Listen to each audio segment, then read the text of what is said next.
Have a nice day, student. Today we take chapter differential equation. तो कल आपको एक टाइप ख़त्म कर दिए थे डिफरेंशियल इक्वेशन का। आज हम फैमिली कर्व या फैमिली इलिप्स फैमिली से संबंधित क्वेश्चन ले रहे हैं। फैमिली का मतलब यहाँ पे ये है कि एक सर्किल, दो सर्किल, तीन सर्किल, माने उसी टाइप के फिगर है ना, उसी टाइप के फिगर हो, उसी तरह की बात हो रही हो।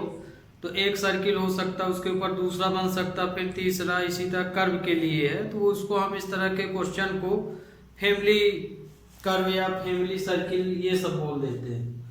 तो फैमिली में फैमिली कर्व या फैमिली टाइप के क्वेश्चन जो इसमें हैं, तो उसमें जो आर्बिट्री फंक्शन होता है उसको हटाना होता है और उसको हटा के डिफरेंशियल इक्वेशन बना दिया जाता है। इसी को हम फैमिली कर्व या फैमिली इलिप्स या फैमिली सर्किल इस तरह के क्वेश्चन बोलते हैं। तो जैसे इसमें दिया है, from the differential equation representing the family of the curve y equal to m x, मतलब कि जो कर्व है, कर्व की जो फैमिली है वो किस तरह की है, y बराबर एम एक्स फॉर्म का कर्व है। तो y बराबर एम एक्स फॉर्म का कर्व है तो दूसरा भी हो सकता है, छोटा कर्व भी हो सकता है, उससे बड़ा भी हो सकता है, माने कर्व ही रहे और उसका टाइप y बराबर m x plus m x भर दिया, c नहीं दिया। तो y बराबर एम एक्स दिया है। तो हमको इसकी मदद से ये फैमिली कर्व का इक्वेशन है y equal to m x, तो इसको हम डिफरेंशियल इक्वेशन में बदलेंगे।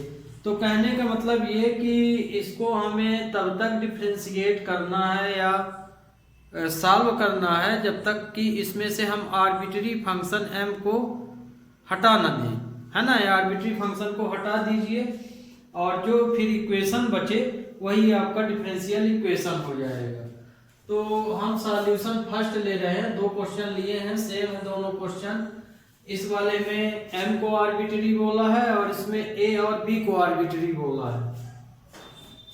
तो solution first given family of the curve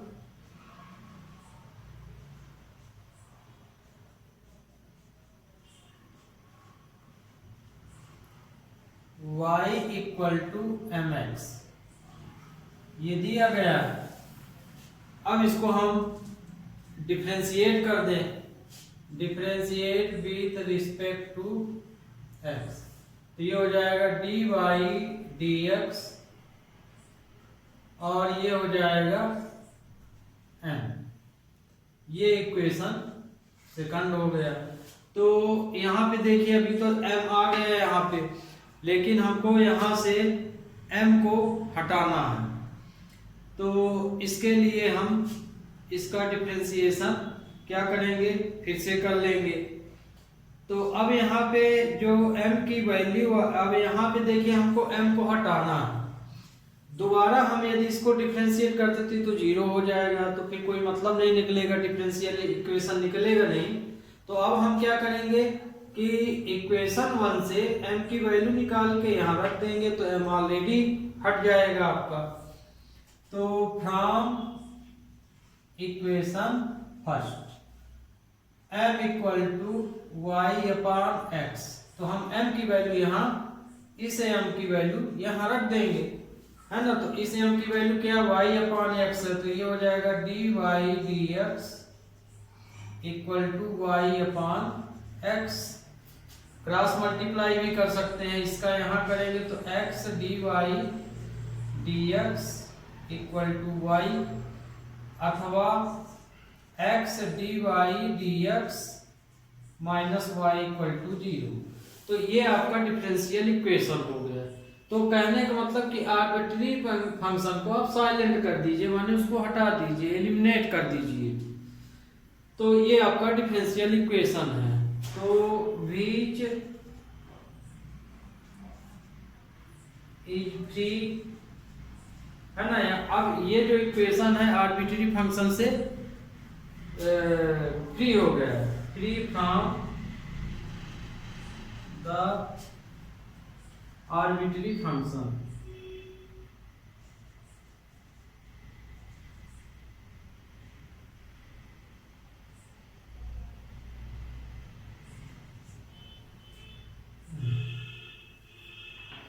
TRARY, ये आर्बिट्री फंक्शन, आर्बिट्री कांस्टेंट से ये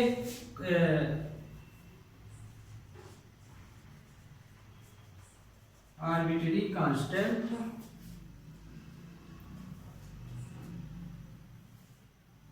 m,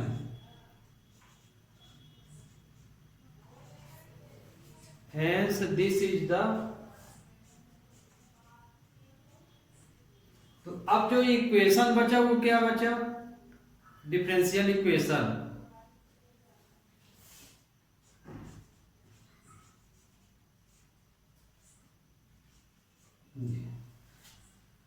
तो जो बचा वो डिफरेंशियल इक्वेशन बता। तो अब आपको समझ में आ गया होगा, दिस इज द रिक्वायर्ड, लिख लीजिए रिक्वायर्ड डिफरेंशियल इक्वेशन। तो इस तरह से आपको माने क्वेश्चन को सॉल्व करना है, ये फैमिली कर्व से संबंधित है। अब दूसरा क्वेश्चन ले लेते हैं, है ना, देख लें साफ सुथरा आ रहा है कि नहीं, बहुत बच्चों को शिकायत हो जाती है। ठीक है, पूरा आ रहा है।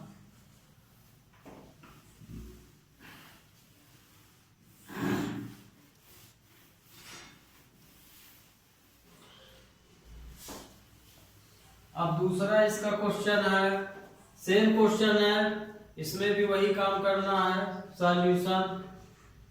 Second, given family of the curve y equal to a sine x plus b, ये इक्वेशन 1 हो गया।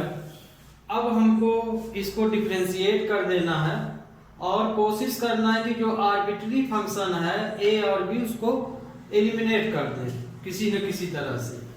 तो differentiate with respect to x, ये हो जाएगा dy dx साइन का a cos x plus b, ये हो जाएगा, x का लेंगे तो 1 हो जाएगा, तो साइन का cos हो गया। अब देखिए यहाँ पे इसको हटाना है a और b को, तो अभी तो यहाँ से चाहे यहाँ से वैल्यू रखिए तो भी नहीं हट पाएगा। तो कहने का मतलब कि इसको हम एक बार और डिफरेंशिएट कर दें। क्यों कर दें? क्योंकि ये देखिए यदि यहाँ से हम a की भी वैल्यू मान लीजिए निकाल के रखते हैं तो b बच जाता है ना, वो भी थीटा फॉर्म में। तो थीटा की वैल्यू तो इतना हटाना आसान होता नहीं है।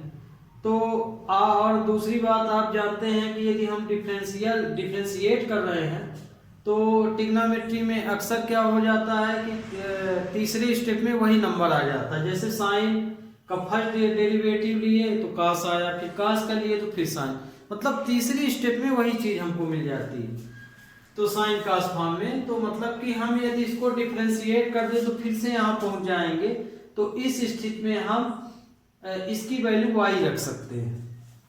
तो कहने का मतलब कि इसमें हमें इसे दूसरी बार डिफरेंशिएट करना पड़ेगा। D square Y upon D x square minus A sine X plus B, ये इक्वेशन थर्ड। तो इसमें बहुत बच्चों को डाउट हो जाता है कि अब इसको कैसे हटाएं। तो ध्यान रखिए यदि ट्रिग्नोमेट्री का क्वेश्चन दिया है तो वो तीसरी स्टेप में ऑलरेडी रिपीट होता है, तो फिर वैल्यू रख देते हैं, है ना। तो कहने का मतलब कि इसमें देखिए यदि यहाँ पे b ना होता थीटा फॉर्म में तब तो हम हटा लेते यहीं से। क्यों? क्योंकि a की वैल्यू यहाँ से निकाल के हम यहाँ रख देते, तो मतलब कि हमें एक ही बार डेरिवेटिव इसमें करना पड़ता, फर्स्ट डिफरेंशिएशन लेना पड़ता बस। सेकंड क्यों लिए हैं? क्योंकि ये थीटा में भी मिल गया, तो इसको आप कैसे हटाएंगे? तो इसको तो मतलब ये कि हमको ये पूरी वैल्यू मिले तभी। तो क्वेश्चन को देखते हुए कि हम इनको एलिमिनेट करना है ना, ए और बी को, तो किस तरह से? तो दूसरे में मिले तो 2 बार डिफरेंशिएट कर देना है, 3 बार में हो रहा तो 3 बार कर देना है। एक ही बार में हो रहा तो एक बार करना ही है, आप ध्यान रखिएगा। तो अब देखिए ये वैल्यू मिल गई, तो अब हम इक्वेशन फर्स्ट से इसके स्थान पे हम क्या लिख सकते हैं, y लिख सकते हैं। तो from equation first d square Y upon D x square, अब हम इसके स्थान पे y लिख सकते हैं ये, तो आप ए बी इसका हट गया, अथवा d square y D x square plus y equal to 0। तो ये आपका इक्वेशन हो गया। तो इस तरह से आपको करना है ना। ये फिर जैसे भी हम फर्स्ट क्वेश्चन में लिखे थे which is free from the arbitrary constant m, तो यहाँ पे फ्री किससे हो रहा है, जो इक्वेशन दिया है वो आर्बिट्ररी कांस्टेंट a और b फ्री हो रहा है ना। ये डिफरेंस तो, और फ्री होने के बाद जो वैल्यू बचती है वो डिफरेंशियल इक्वेशन है। तो फिर से एक बार लिखे देते हैं, क्योंकि इस तरह के क्वेश्चन में आर्बिट्ररी फंक्शन यदि आप फ्री कर दिए हैं, माने एलिमिनेट कर दिए हैं, तो उसको हमें लास्ट में बताना चाहिए। तो जैसे हम लिखेंगे विच इज फ्री, अब किससे फ्री किए हैं, आर्बिट्ररी फंक्शन से, from the arbitrary constant A and B, A और बी से हमने इसको फ्री कर दिया जो इक्वेशन था। Hence this is the required, this is the required differential equation. ये तो इस तरह से ये क्वेश्चन किए जाते हैं। तो ये family of curve, family of ellipse, इसी तरह के क्वेश्चन को बोला जाता है। तो अब देखिए ये तो हम बता दिए, अब इस तरह के आज हम क्वेश्चन पूरे कर देंगे और नेक्स्ट लेक्चर में फिर होमोजीनियस और लीनियर इक्वेशन लेंगे, है ना, और स्पेरिबल फॉर्म भी लेंगे, वो भी अभी समझे। जितने आपको शुरू में लेक्चर में लिखे थे 3-4 तरह के क्वेश्चन है वो सभी लेंगे। तो ये भी क्वेश्चन हुआ। दूसरा अगला क्वेश्चन हम देख लें।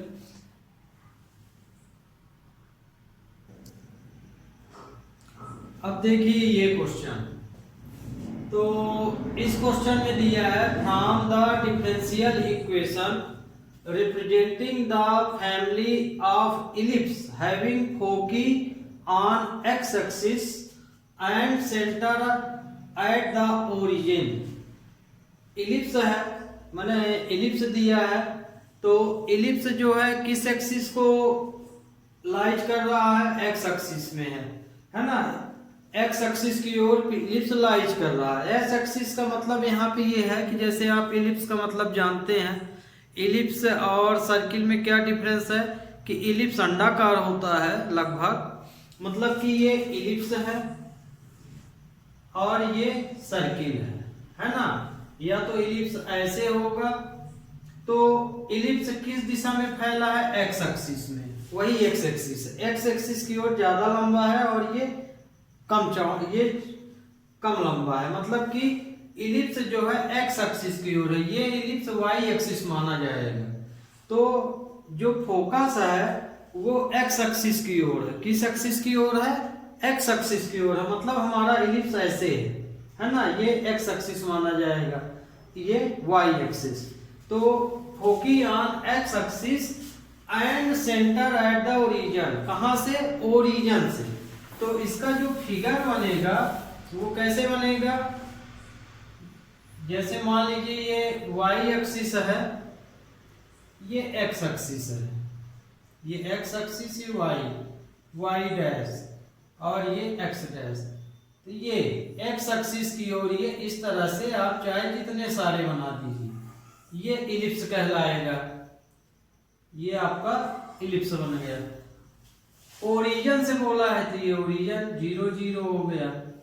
तो एक्स एक्सिस की ओर इलिप्स क्या है कि लाइज कर रहा, ये तो इसका फिगर हो गया है ना। इस क्वेश्चन में और कुछ भी नहीं दिखाई दे रहा, तो आपको पता है 11 पढ़ चुके हैं कि एलिप्स का इक्वेशन क्या होता है। तो एलिप्स का इक्वेशन क्या होता है, we know that equation of ellipse. तो इलिप्स का इक्वेशन होता है x square upon A square plus Y square upon B square equal to 1। ये होता है ये। अब यहाँ पे ए और बी आर्बिट्री फंक्शन माना जाएगा, इसी को आपको हटाना है ना। तो इसको हटाने के लिए आपको डिफरेंशियल क्वेश्चन को डिफरेंशिएट करना पड़ेगा, और कब तक करना पड़ेगा, जब तक कि हमारा आर्बिट्री फंक्शन हट ना जाए। तो उसका तरीका बताए हैं, वैल्यू रख के देखिए, यदि वैल्यू रखने से शुरू में हट जाता है तो वहीं से इक्वेशन हो जाएगा, नहीं हटता तो एक दो बार डिफरेंशिएट कर दीजिए, 2 बार में ऑलरेडी हट जाता है। तो अब हम इसको क्या करेंगे, डिफरेंशिएट करेंगे। ये इक्वेशन फर्स्ट हो गया, differentiate with respect to x.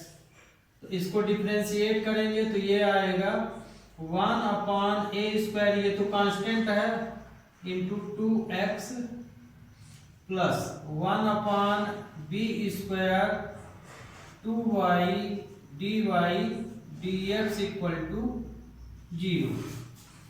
Differentiate हो गया। अब यहां से हम आगे dy dx की वैल्यू निकाल लेते हैं। तो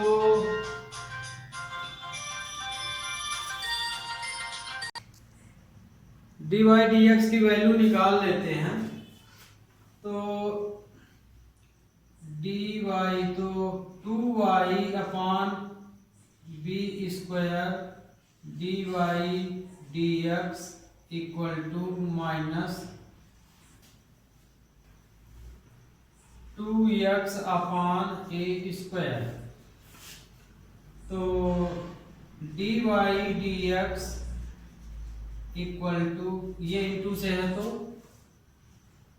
नंबर रेसिप्रोकल हो जाएगा, A square into B square upon 2y। तो ये इससे कैंसिल हो गया।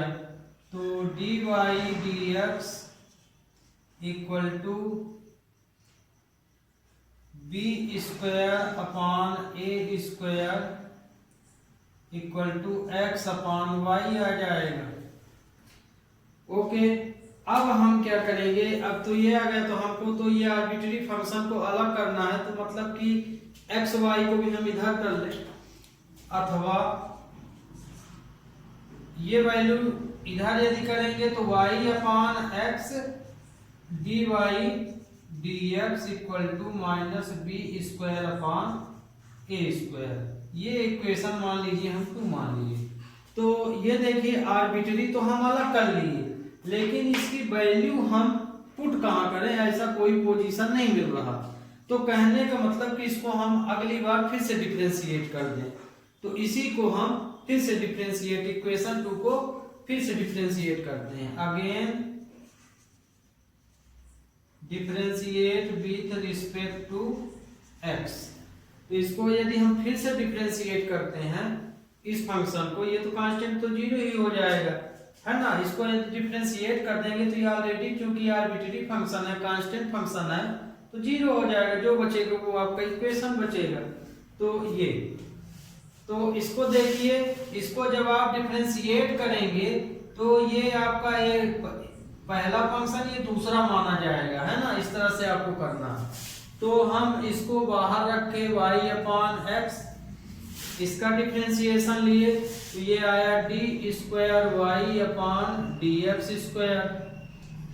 फिर अब हम इसको बाहर रखेंगे, इसका डिफरेंशिएशन लेंगे तो डी वाई डी एक्स, है ना। तो अब हम जब इसका डिफरेंशिएशन लेंगे तो ये भी 2 फंक्शन में है, ये पहले हम इसको 2 फंक्शन माने, अब ये भी है। तो x को बाहर रखे dy dx माइनस वाई को बाहर रखे, एक्स का किए तो एक्स ही एक्स का करेंगे तो 1 हो जाएगा अपान एक्स स्क्वायर ये इक्वल टू 0। ये आया इसका डिफरेंशिएट, मतलब कि ये पहला फंक्शन इसको बाहर रखे, इसका डिफरेंशिएशन लिए, फिर इसको बाहर रखे, इसका डिफरेंशिएशन लिए, तो इसका डिफरेंशिएशन हम f1 अपान f2 लगा दिए यहाँ पे, तो ये आ गया। अब ये एक्स स्क्वायर रोड़ा डाल रहा है ना, तो इसको हटाने के लिए क्या करेंगे कि एक्स स्क्वायर का हम इसमें मल्टीप्लाई कर दें, तो ये ऑलरेडी साफ हो जाएगा। तो r करके हम लिख सकते हैं x square Y upon x d square Y upon D x square plus x square d Y D x D Y D x minus y equal to 0 है ना। तो हम एक्स स्क्वायर का पूरी लाइन में मल्टीप्लाई कर लिए, तो इसमें से ये कैंसिल हो जाएगा। अब जो बचा उसका मल्टीप्लाई कर लीजिए, तो ये देखिए एक एक्स यहां से भी हो गया कैंसिल, तो ये हो गया, तो बचा क्या, एक एक्स बच जाएगा। तो यहां बचा X Y D square Y upon D x square है ना। ये देखिए इससे हम पावर काटे हैं, एक्स एक बचा, प्लस इसमें हम इसका इसमें इंटू कर देते हैं, तो इसका इसमें इंटू करेंगे तो X D Y D X का whole square minus Y D Y D x equal to 0। तो ये आपका सॉल्यूशन हो गया। तो अब आपको ये क्वेश्चन समझ में आ गया होगा, डिफरेंशियल इक्वेशन है। तो ये आपका ये क्वेश्चन, इसी तरह का अब हम दूसरा भी क्वेश्चन लेते हैं सेम। तो इस बार सर्किल ले लें, क्वेश्चन करने का तरीका यही है। तो आपको समझ में आ रहा होगा कि वास्तव में इसमें हम लोग करते क्या हैं। तो फैमिली कर्व या फैमिली इलिप्स या फैमिली सर्किल इस टाइप का यदि क्वेश्चन दिया है, तो ध्यान रखिए कि उसमें से हमें आर्बिट्री फंक्शन को हटाना पड़ता है। तो यहाँ आर्बिट्री फंक्शन स्टैंडर्ड फॉर्म जब लिखें, जैसे मान लीजिए सर्किल है तो ऐसे ही लिखेंगे, तो ये जो रेडियस है ये आर्बिट्री माना जाएगा यहाँ पे। तो इसको आप एलिमिनेट कर दीजिए और जो बचे वही आपका डिफरेंशियल इक्वेशन होगा, है ना। तो डिफरेंशिएट करके ही इसको एलिमिनेट करेंगे यहाँ पे।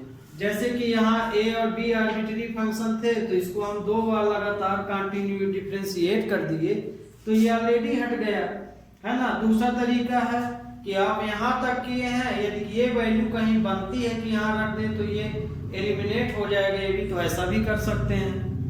तो अब आपको आर्बिट्री फंक्शन समझ में, फैमिली फंक्शन से संबंधित प्रॉब्लम समझ में आ रहे होंगे। तो अब इसी तरह से हम अगला क्वेश्चन लेते हैं। तो अगला क्वेश्चन देखते हैं इसमें क्या है।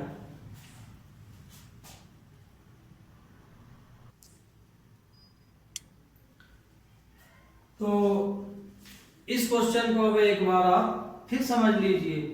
क्या दिया, from the differential equation representing the family of ellipse having foci on X axis on the centre at origin.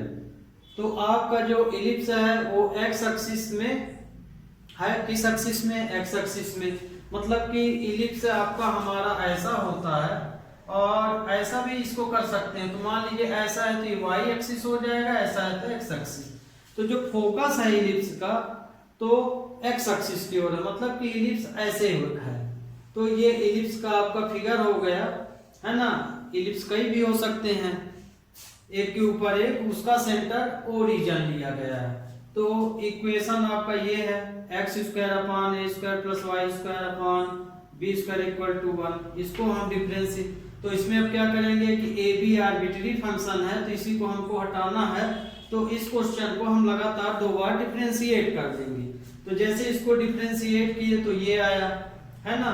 तो यहाँ से हम क्या किए हैं, ये तो डिफरेंशिएट कर दिए हैं, फिर यहाँ से हम dy dx की वैल्यू निकाल लिए हैं, यानी इक्वेशन को सॉल्व कर लिए हैं, है ना, सिंप्लीफिकेशन। तो ये आया। तो ये dy dx की वैल्यू आ गई। तो अब यहाँ से हम क्या किए हैं कि आर्बिट्री को अलग कर रहे हैं, मतलब ये अलग हो जाए और ये फंक्शन अलग हो जाए। तो इसको भी इधर ले आए हैं, तो ये इस तरह हो गया। तो ये देखिए, तो अब इसकी वैल्यू तो हम यहाँ कहीं रख नहीं पाएंगे आर्बिट्री को हटाने के लिए। तो हमने क्या किया है कि इसको फिर से डिफरेंशिएट कर दिया है। तो ये पहला फंक्शन मान लिए, दूसरा, तो इसको बाहर रखें, इसका डिफरेंशिएशन लिए तो ये आया। फिर इसको बाहर रख दिए हैं और इसका डिफरेंशिएशन किए हैं y/x का, तो ये आया है बस। तो और ये तो आप 0 हो गया, तो ये ऑलरेडी एलिमिनेट हो गया, तो ये आया। अब इसी को सिंप्लीफाई कर दिए हैं, तो x² का क्या किए हैं, इसमें मल्टीप्लाई कर दिए हैं, तो ये कैंसिल हो गया। फिर इसका इसमें इंटू कर दिए, तो ये इक्वेशन बन गया। तो यही आपका रिक्वायर्ड डिफरेंशियल इक्वेशन हो जाएगा। तो ये क्वेश्चन आपको अब समझ में आ गया होगा। अब लेते हैं अगला क्वेश्चन। अब देखिए अगला क्वेश्चन, इलिप्स का बता दिए, अब सर्किल है। From the differential equation form the, ये यहाँ गलत है, ये फॉर्म होना चाहिए। Form the differential equation representing the family of the circuit touching the x axis at origin. तो हमको डिफरेंशियल इक्वेशन बनाना है इसमें, लेकिन इसमें क्या बोला है कि जो फैमिली ऑफ द सर्किल है वो एक्स एक्सिस को टच कर रहा। देखिए पिछले क्वेश्चन में इलिप्स जो है ओरिजिन से लाइज कर रहा था, माने ओरिजिन माने इलिप्स का सेंटर ओरिजिन था, फोकस एक्स एक्सिस में था। यहाँ पे सर्किल है, तो सर्किल तो ऑलरेडी चारों साइड बराबर होगा, है ना। लेकिन ओरिजिन यदि ओरिजिन बोलता तो हम सर्किल ऐसे बनाते, लेकिन यहाँ पे क्या बोला है, circle touching the x axis, मतलब कि सर्किल जो है एक्स एक्सिस को टच कर रहा है। तो टच करेगा तो कैसे करेगा, टच करेगा तो ऐसे ही करेगा। तो एक्स एक्सिस को टच कर रहा है, मतलब कि सर्किल हमारा वाई एक्सिस में लाइज कर रहा है। तो ये आपका फिगर होगा, ना कि ये।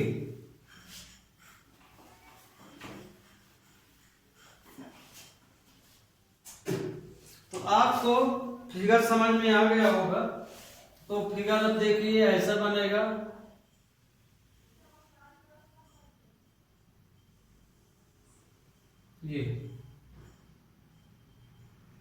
ये हम यहाँ सर्किल बनाए दे रहे हैं, बहुत गोलाकार तो नहीं आ रहा पर कोशिश कर रहे हैं। ये इस तरह से आपके सर्किल बनते जाएंगे। ध्यान रखिएगा सिर्फ टच करे, कट नहीं करना चाहिए।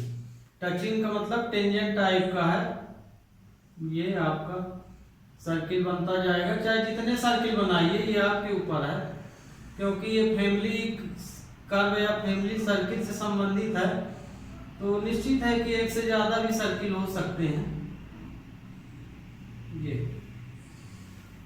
तो चूंकि हमारा ये एक्स एक्सिस हो गया, ये वाई एक्सिस हो गया, ये एक्स डैश, ये वाई डैश, ये हमारा origin 0 0।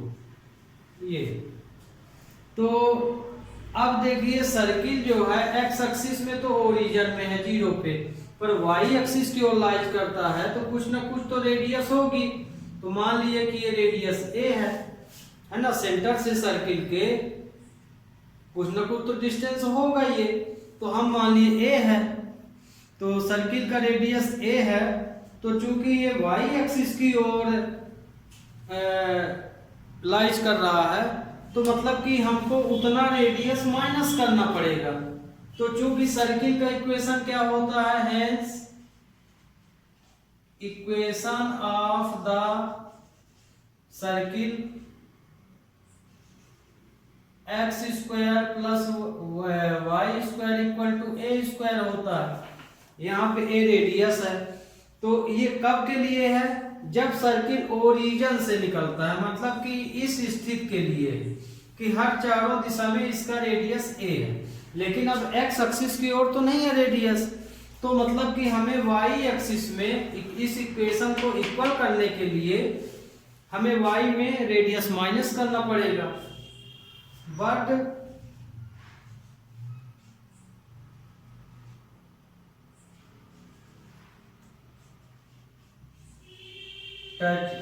Circuit touching the x axis को टच कर रहा है, इसलिए इक्वेशन ऑफ द सर्किल क्या हो जाएगा, रेडियस माइनस कर दीजिए, है ना, इक्वल का मतलब तो आप समझते हैं। तो इसको बैलेंस बनाने के लिए इसके अकॉर्डिंग हमें ए इसमें माइनस करना पड़ेगा, तो x square plus Y minus A का whole square equal to A square, ये आपका इक्वेशन होगा, है ना। ये इसका स्टैंडर्ड फॉर्म है। क्वेश्चन के अनुसार आपका इक्वेशन सर्किल का ये वाला होगा, ये इक्वेशन आपका first.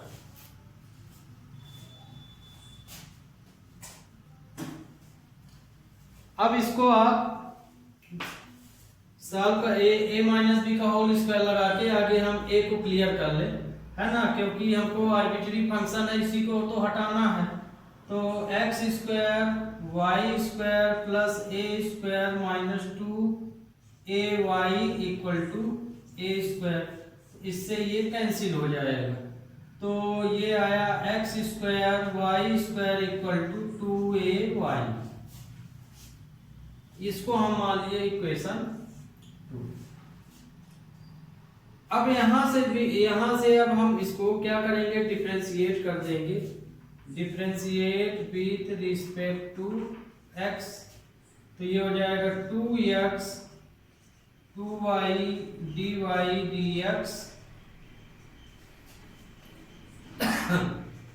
2a dy dx,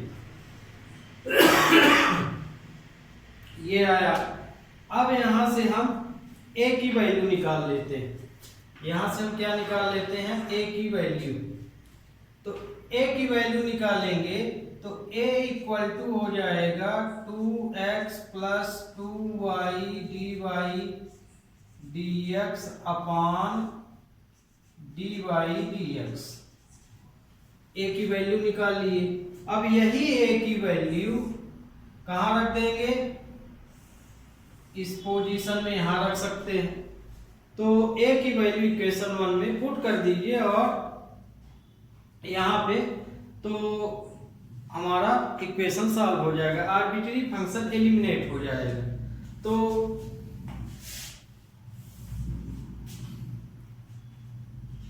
putting the value of A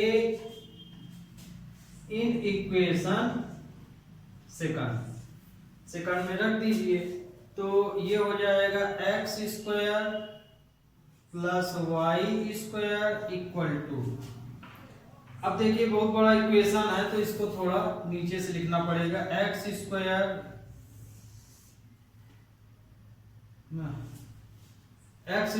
plus Y square equal to, A के ए प्लेस पे हम वैल्यू रख रहे हैं, तो ये हो जाएगा ए प्लेस पे ये वैल्यू रख रहे हैं, तो 2x plus 2y dy dx upon dy dx, ये इंटू dy dx, ये वैल्यू रख दिए। अब हम इसमें इसको हटाना है तो dy dx का क्या कर सकते हैं, मल्टीप्लाई कर सकते हैं। तो इसमें अब हम जब मल्टीप्लाई करेंगे तो हमारा डिफरेंशियल इक्वेशन आ जाएगा।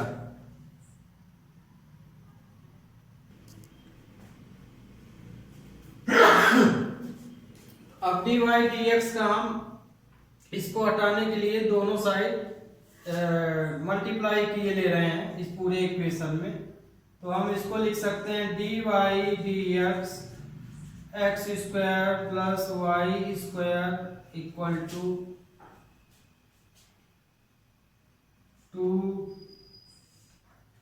2x plus 2y dy dx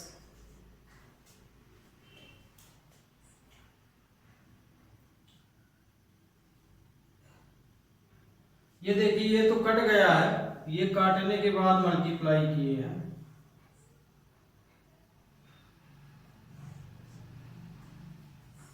ये तो इस तरह से ये अभी यहाँ क्लियर नहीं है, इसको रुकिए। dy dx, इसको आगे dy dx जैसे ये तो इक्वेशन ही है। अब यहाँ से हमको इसमें एलिमिनेट करने के लिए अब इसको सिंप्लीफाई तो करना ही पड़ेगा। तो इसमें हम dy dx का मल्टीप्लाई फिर से कर लेते हैं। ये देखिए थोड़ा यहाँ मिस्टेक हो रहा, इक्वेशन 2 में पुट कर रहे हैं तो y है, यहाँ हम dy dx लिख देंगे y, ये आपका y है ना, क्योंकि इक्वेशन 2 में पुट किए हैं तो इक्वेशन 2 ये है हमारा, तो ये वैल्यू रख दिए हैं। अब यहाँ से हम dy dx का क्या करते हैं, इसको कैंसिल करने के लिए पूरे में dy dx का मल्टीप्लाई कर लेते हैं। तो ये देखिए dy dx x square plus y square 2 into 2x plus 2y dy dx y into dy dx, और ये dy dx ऑलरेडी आपके ये है। तो हम इस dy dx को सॉल्व करने का अपना आपका पर्सनल तरीका है। हम इसको सॉल्व करने के लिए क्या किए हैं कि dy dx का मल्टीप्लाई कर दिए। दूसरा तरीका है कि आप इसका क्रॉस मल्टीप्लाई भी यहाँ कर सकते हैं। तो हमने ये कैंसिल करने के लिए दोनों साइड dy dx का न्यूमरेटर में मल्टीप्लाई कर दिए। दूसरा तरीका है कि आप इसको क्रॉस मल्टीप्लाई भी यहाँ कर सकते हैं। तो ये देखिए ये चीज कैंसिल हो गई। अब यहाँ इसको सिंप्लीफाई कर लेते हैं। तो इसका इसमें यदि हम मल्टीप्लाई करेंगे तो ये आ जाएगा x square dy dx plus y square dy dx, यहाँ आप पूछेगा ही नहीं,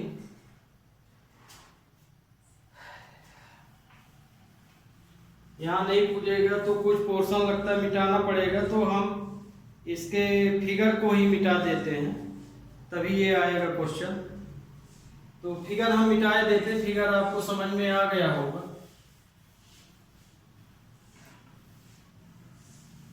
ये एक लाइन हम यहाँ लिखे देते हैं। तो अब ये यहाँ से आगे तो आगे हम ये सिंप्लीफाई में x square dy x square dy dx plus y square dy dx, इसका हम दोनों मल्टीप्लाई कर लिए। ये हो जाएगा 4x प्लस 4y, इस y का करेंगे तो ये xy हो जाएगा। ध्यान रखिएगा ये 2y है तो इसमें मल्टीप्लाई करेंगे तो 4xy और ये 4y स्क्वायर dy dx आ जाएगा। तो अब ये आपका हुआ। अब इसके बाद हमें dy dx एक साइड कर लेना, वही आपका रिक्वायर्ड सॉल्यूशन। तो ये भी माना जाएगा, पर और ये देखिए थोड़ा सा मिस्टेक है क्वेश्चन। यहाँ से जो a की वैल्यू निकाले थे तो ये 2 छूट रहा है ना, तो ये वाली जो वैल्यू हमें यहाँ पे निकाले हैं तो a की वैल्यू निकाले तो ये 2 को हम छोड़ दिए हैं, मतलब कि ये आएगा यहाँ 2, तो ये आएगा 2। तो इस 2 से ये 2 क्या हो जाएगा, कैंसिल हो जाएगा। तो कहने का मतलब ये 2 नहीं रहेगा, तो अब आपका इक्वेशन ये आया, तो यहाँ मल्टीप्लाई किए तो ये आया 2xy, ये 2y²। अब dy/dx एक साइड कर लीजिए, तो ये आया x² dy/dx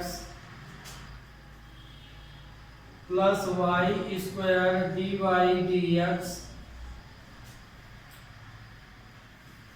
minus 2y² dy/dx equal to 2xy।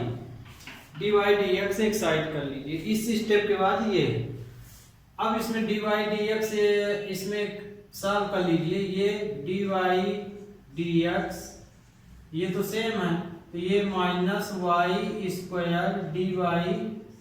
dy/dx equal to 2xy आएगी। dy/dx कॉमन ले लीजिए, तो x² minus y² dy/dx equal to 2xy। तो dy/dx equal to 2xy upon x² plus y²। तो आप इक्वेशन जो है ये भी लिख सकते हैं, ध्यान रखिए, ये भी लिख सकते हैं, ये भी लिख सकते हैं, ये भी लिख सकते हैं। तो ये आपका सॉल्यूशन हो गया, मतलब आर्बिट्रेरी फंक्शन x जो है एलिमिनेट कर दिए। तो आपके यहाँ से ये वाले क्वेश्चन जो है फैमिली कर्व वाले आपके खत्म हो गए हैं। तो अब आपको समझ में आ गया होगा फैमिली कर्व वाले आपके, इसमें ये क्वेश्चन हम लिए थे, ये सब इम्पॉर्टेंट क्वेश्चन है।